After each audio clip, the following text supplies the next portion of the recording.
Hello everyone, it's Adam here. This is a GS Adventure 1250, and this is the OEM heated seat. I think that there's a camp of BMW owners that all agree that the OEM seats are pretty bad. I agree with that. I think it depends on the kind of rider you are. If you're an off-road rider that tends to stand up most of the time anyway, you're not really going to worry about this too much. But on a GS Adventure, you're probably doing touring. And I do encourage you to put 1,000 miles on the OEM seat before you decide to upgrade. Eventually, though, I think you're going to upgrade. And there's all kinds of options. A few years ago, 10 years ago, I went to Sargent Cycle.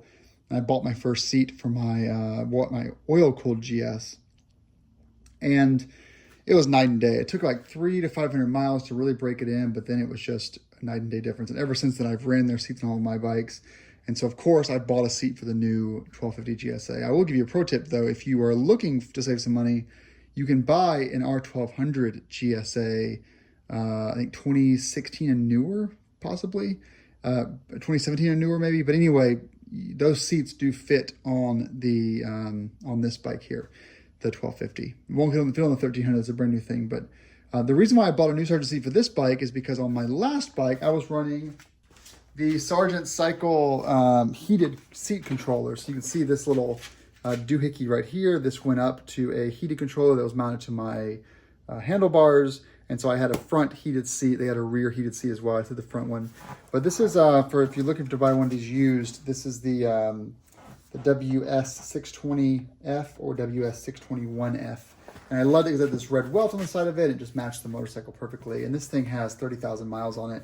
In fact, I even had this, initially this was a silver welt, and when I crashed my 2017 GSA, I sent it back to Sargent and had them recover this with a red welt for like 150 bucks.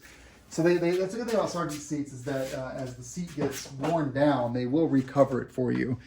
So, you can pretty much keep it forever as long as you never break the pan. And so the foam ever gets tired, the leather if it gets torn, they can recover it. Also, there's a couple of different products. I only run the DTX seats. And so when I say DTX, what I mean is this material here. They have it's a marine grade, like semi leather, but it's waterproof, very resistant to UV, incredibly strong stitching. I won't say tear proof, but more tear resistant.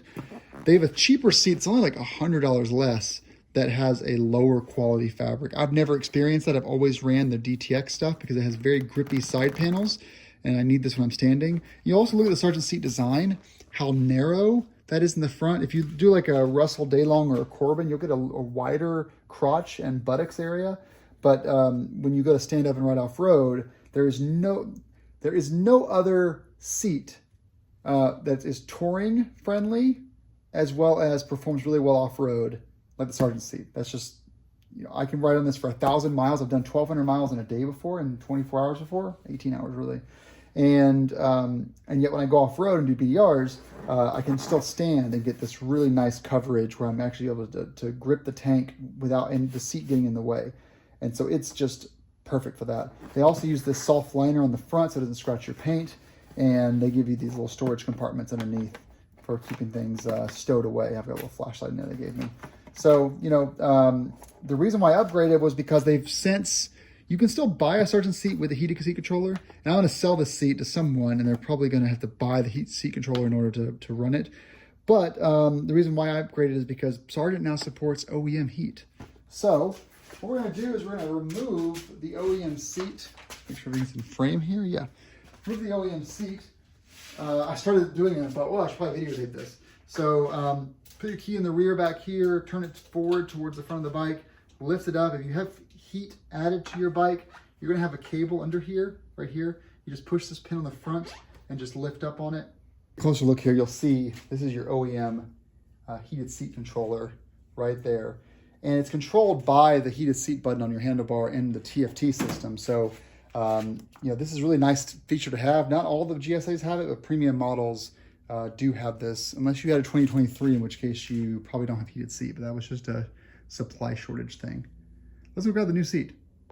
Also, I did not buy a rear seat, but Sargent will sell you a pillion seat that matches your front new seat. and it also works with the OEM heated seat for the pillion. So you've got both functionalities here. You're not going to lose one. Also, people are probably asking, what's this bar? This is Sargent's backrest. The EM10, I think. It's very expensive. I bought it like 6 years ago, and luckily it still works with the latest bikes. But I love this thing. It goes where your panniers screw in, and then you've got a nice nice backrest here. So let me show you the new design. It's still the same. So the pan is now the WS620F and 621s, which is probably the same pan design you already had. Same thing down here. You have these adjustable bits there. It works in the high and the low position. You can see a glimpse of the foam right there.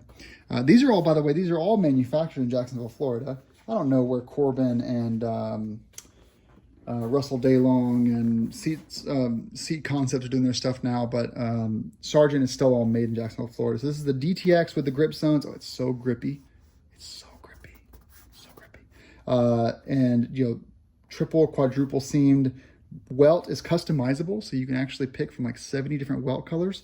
I went with the blue that matches the color of my bike, of course. And then the way you install this is pretty easy. You set this to the high or low position. You set this to the high or low position, and then you put the seat on and dock it in. I think you used to remove these to the low position. I don't know if you still do that. There's some instructions online, but I'm a high rider, high on the front, high on the rear.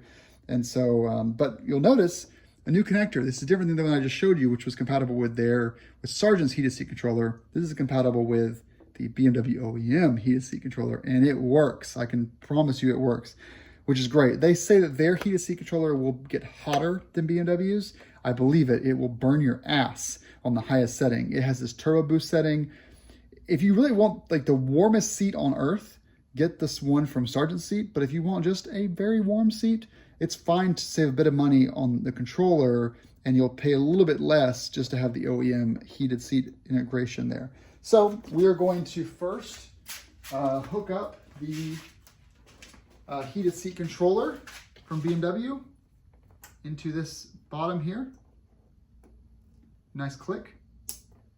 Make sure everything else is in place. And then we're going to drop this, make sure everything's high and high. The H is facing upwards. Drop this here. And you want to do this, but I have to do this because I have this pre-installed because the Black Dog cycle works in the way. When you start adding a bunch of modifications, things start to conflict with each other. But it doesn't work. It doesn't have a problem. It's just it works better not having to remove this with the backrest. And there's a video on me installing this EM10 backrest if you have any questions.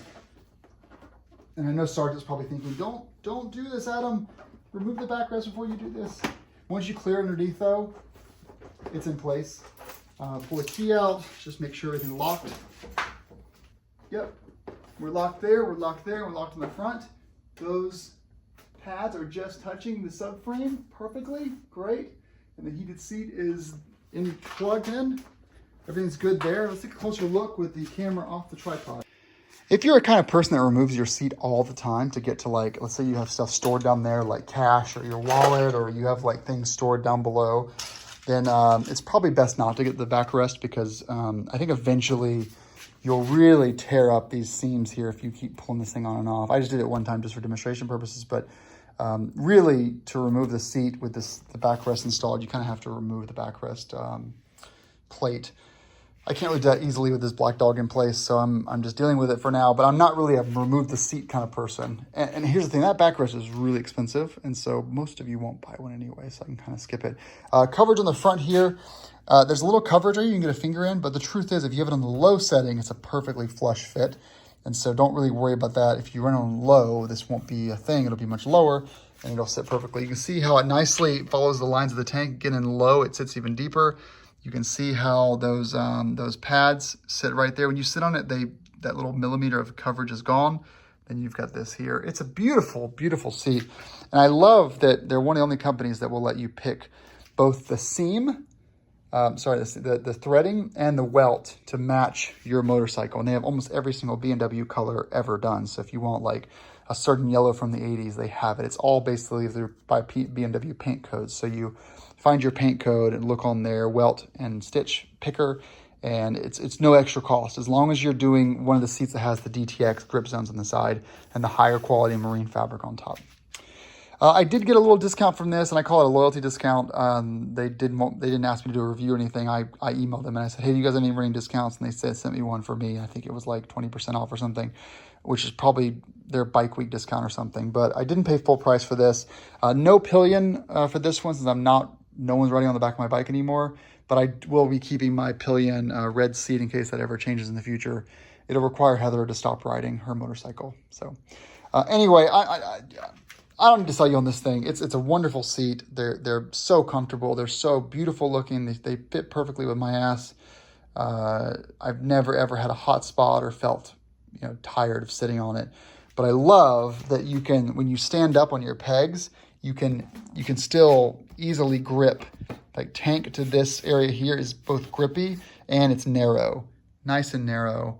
It doesn't bleed over like some of the other ones. Like the Russell Daylong is super wide. It's very comfortable. If you ever stand up, you're gonna have like your knees bow-legged because you can't stand up on it.